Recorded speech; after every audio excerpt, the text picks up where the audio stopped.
Sa video naman po na to, pag-uusapan natin kung paano mag-set ng take profit at ng stop loss.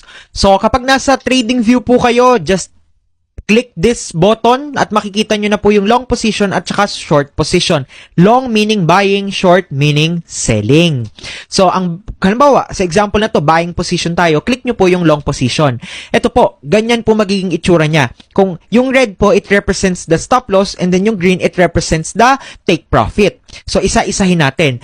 Yung current price po ni AUDNZD is ito. Kung ano po yung pinakalinya na to at kung nasaan yung candle, tinatawag po natin yan na current price. So, nasan siya ngayon? 1.10383. While, itong red po na nasa ilalim na to, ito yung tinatawag natin na stop loss.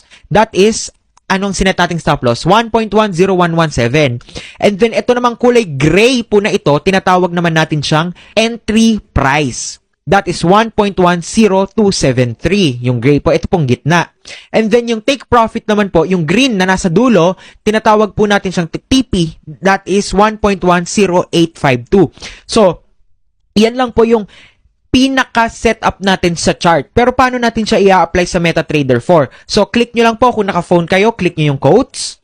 And then, click nyo yung trade. Hanapin nyo yung currency pair, AUDNZD, market execution, lot size po ito. And then, i-copy nyo lang yung exact same numbers na nandoon sa trading view nyo, kung ano man yung stop loss, and then yung take profit. And then, click buy by market.